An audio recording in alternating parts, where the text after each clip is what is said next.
پہلے اس پورے سیاق کو سمجھتے ہیں کہ وہ کون سی صورتحال تھی جس نے اللہ کے نبی صلی اللہ علیہ وسلم کو مجبور کیا کہ آپ ایک ایسی سرزمین کو چھوڑ کر کے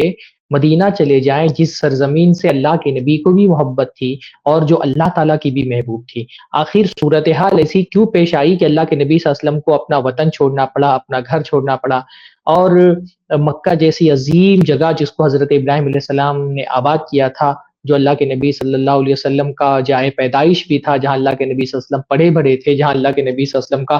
خاندان تھا، قبیلہ تھا، جہاں سے اللہ کے نبی صلی اللہ علیہ وسلم نے دعوت کا آغاز کیا تھا، جہاں اللہ کے نبی صلی اللہ علیہ وسلم پر پہلی وحی نازل ہوئی تھی، اس اپنے شہر کو چھوڑ کر کے اللہ کے نبی صلی اللہ علیہ وسلم کو بالکل ایک اجنبی جگہ پر ہجرت کیوں کرنی پڑی؟ سب سے پہلے یہ سمجھیے کہ اللہ کے نبی صلی اللہ علیہ وسلم پر جب وحی آئی ہے اور اللہ کے نبی صلی اللہ علیہ وسلم کی بعثت کی گئی اور اللہ کے نبی صلی اللہ علیہ وسلم کے کندھوں پر دعوت کی ذمہ داری ڈالی گئی، تو اللہ کے نبی نے اپنی دعوت کا آغاز مکہ سے کیا۔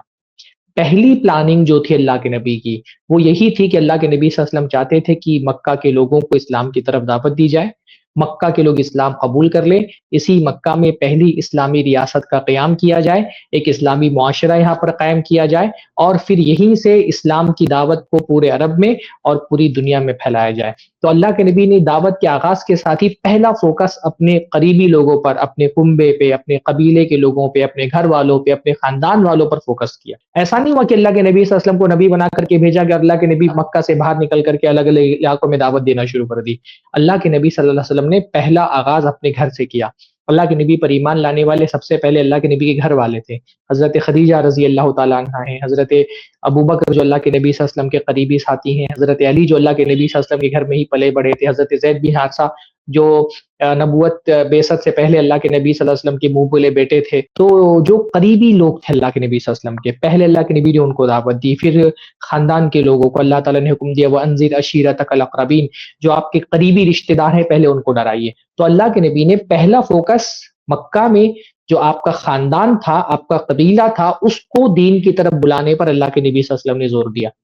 اور دعوت کا آغاز اپنے گھر، اپنے خاندان اور مکہ ہی سے کیا۔ اللہ کے نبی نے مکہ کو پہلے دار الدعوہ بنایا، دعوت کا آغاز وہیں سے کیا، اور اللہ کے نبی کے ذہن میں یہی بات تھی کہ مکہ کے لوگ اسلام قبول کریں، اور مکہ ہی سے جو محبت وحی ہے اور جہاں سے اللہ کے نبی صلی اللہ علیہ وسلم کی پیدائش ہوئی اور جس شہر کو حضرت ابراہیم علیہ السلام نے بسایا، اسی کو دارالاسلام بنا کر کے یہیں سے اسلام کی دعوت کا آغاز ہو، اسلام کی کرنیں پھوٹیں، اور پورے عرب کے لوگوں کو اسی مکہ سے، جو کہ ام القریٰ ہے،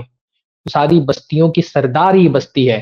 اس بستی کو ہی پہلی اسلامی ریاست یہیں پر قائم کی جائے۔ تو اللہ کے نبی نے اس کی شروعات کی اور قریش کے لوگوں کو بلائے اسلام کی طرف۔ اور اللہ کے نبی صلی اللہ علیہ وسلم نے جب دعوت کا آغاز کیا تو قریش کی طرف سے، جو قریش کا ایک مترفین کا طبقہ تھا، سرداروں کا طبقہ، وہ اپنی ضد پر اڑ گیا اور اس نے اللہ کے نبی صلی اللہ علیہ وسلم کی دعوت قبول نہیں کی۔ اللہ کے نبی کی دعوت کا اثر تو مکہ میں ہوا، لیکن اللہ کے نبی پر بیشتر ایمان لانے والے یا تو نچلے طبقے کے دبے کچلے غلام بے بس لوگ جن کا کوئی گھر خاندان مکہ میں نہیں تھا، یا تو ایسے لوگ تھے یا تو نوجوان قسم کے لوگ تھے۔ جو مکہ کا ایلیٹ کلاس تھا، جو ان کے سردار تھے، جن کو قرآن مجید کہتا ہے مترفین، یعنی مکہ کے خوشحال لوگ، انہوں نے اللہ کے نبی صلی اللہ علیہ وسلم کی دعوت کو قبول کرنے سے انکار کر دیا، اور اللہ کے نبی مسلسل 13 سال سے زائد عرصے تک مکہ میں یہ اسٹرگل کرتے رہے، کوشش کرتے رہے، محنت کرتے رہے کہ کسی طرح سے مکہ والے اسلام قبول کر لیں۔ بلکہ ایک مرحلے میں یہ بات ہو گئی کہ اگر اسلام قبول نہیں بھی کر رہے ہیں تو کم سے کم مسلمانوں کو ستائیں نہ، پریشان نہ کریں، اور مسلمانوں کو یہاں پناہ دیں، ان کو ان کے دین پر عمل کرنے کی اجازت دیں، ان کو دعوت کے لیے ان کو جو مواقع ملنے چاہیے آزادی کے ساتھ اپنی دعوت کا کام کرنے کی اجازت دیں۔ پر مکہ والوں نے اولاً تو اللہ کے نبی صلی اللہ علیہ وسلم کی دعوت کو قبول نہیں کیا، ثانیاً جو اسلام قبول کر رہے تھے ان کی مخالفتیں بھی شروع کر دی۔ اولین جو مخالفت آئی مکہ والوں کی طرف سے، پہلا جو رسپانس آیا مکہ والوں کی طرف سے، وہ صرف زبانی مخالفت کا تھا۔ زبانی مخالفت یعنی اللہ کے نبی صلی اللہ علیہ وسلم جن چیزوں کی دعوت دے رہے تھے مکہ میں، بنیادی طور پہ اللہ کے نبی صلی اللہ علیہ وسلم کے مکہ میں دعوت کے 3 بنیادی موضوعات تھے: توحید، نبوت اور آخرت۔ یہ 3 چیزیں تھیں جس پر مکی زندگی میں اللہ کے نبی نے اپنی دعوت میں فوکس کیا۔ توحید کی دلیلیں دینا، لوگوں کو توحید کا قائل کرنا، توحید کی طرف بلانا، اس توحید کے حوالے سے جو مشرکین مکہ کے سوالات تھے، شبہات تھے، ان کا جواب دینا۔ دوسرا موضوع تھا اللہ کے نبی کا رسالت، اللہ کے نبی صلی اللہ علیہ وسلم کی رسالت کے حوالے سے دلائل دینا، اور پھر اس پر جو اعتراضات تھے مشرکین مکہ کے کہ بھائی یہ انسان کو کیسے نبی بنا کر کے بھیج دیا گیا، کسی جو ہے سردار کو نبی کیوں نہیں بنایا گیا، ایک عام سے آدمی کو جو کوئی سرداری والے پوسٹ پر نہیں ہے اس کو اللہ تعالیٰ نے کیوں نبی بنا دیا، اس کے ساتھ کوئی فرشتہ کیوں نہیں نازل ہوا، الگ الگ طرح کے شبہات ہوتے تھے اللہ کے نبی کی رسالت کے حوالے سے، اعتراضات تھے، اس کا جواب دیا جاتا تھا۔ اور تیسرا آخرت کی جو موضوعات تھی کہ قیامت آئے گی، انسان کو مرنے کے بعد زندہ ہونا ہے، اپنے اعمال کا حساب کتاب دینا ہے، تو اس پر بھی جو شبہات ہوتے ہیں مشرکین کے اس کا جواب دیا جاتا تھا۔ تو اللہ کے نبی نے جب اپنی دعوت کا آغاز کیا، پہلے تو مشرکین نے اعتراضات کے ذریعے سے، شبہات کے ذریعے سے اللہ کے نبی صلی اللہ علیہ وسلم کا مقابلہ کرنے کی کوشش کی۔ جب زبانی مقابلہ آرائی سے بات نہیں بن پائی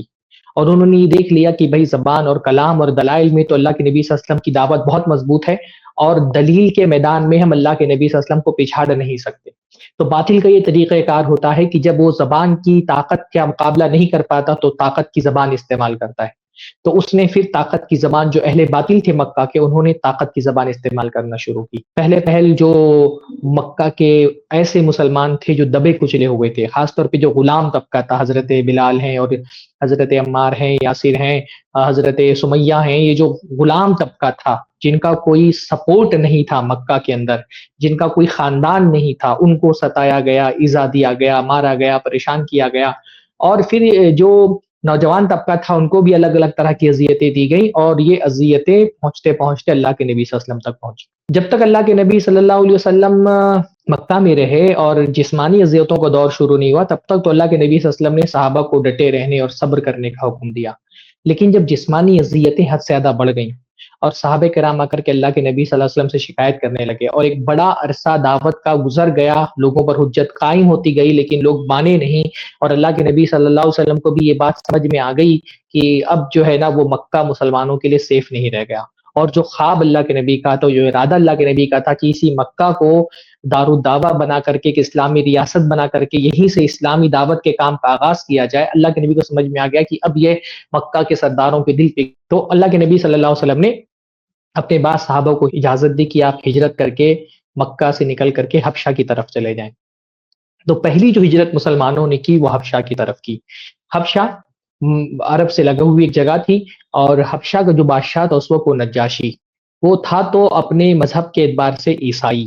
اور بلکہ ان حبشہ کے عیسائیوں کا مکہ والوں کے ساتھ ایک طرح کا تنازع بھی تھا، اختلاف بھی تھا۔ آپ لوگوں کو پتا ہے کہ جب اللہ کے نبی صلی اللہ علیہ وسلم کی جس سال پیدائش ہوئی، اس سال حبشہ ہی کے ایک بادشاہ نے، ابرہہ نے، مکہ پر حملہ کر دیا تھا، کعبۃ اللہ کو ڈھانے کی کوشش کی تھی، وہ ہاتھی لے کر کے مکہ پر چڑھائی کر چکا تھا، تو اس وجہ سے مکہ والوں اور عرب والوں کے دل میں ایک طرح کی قباحت اور کراہت حبشہ والوں کو لے کر کی تھی۔ لیکن اللہ کے نبی صلی اللہ علیہ وسلم کو یہ بات پتا تھی کہ فی الوقت جو حبشہ کا بادشاہ ہے نجاشی،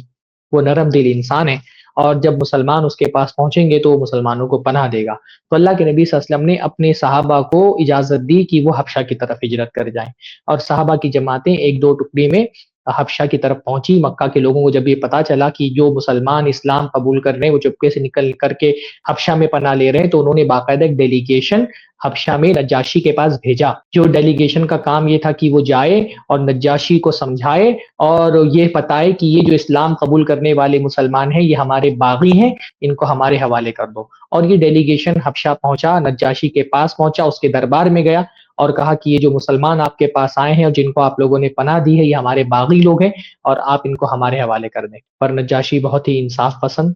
عادل اور سمجھدار حکمراں تھا، اس نے مسلمانوں کو طلب کیا، اور مسلمانوں کی طرف سے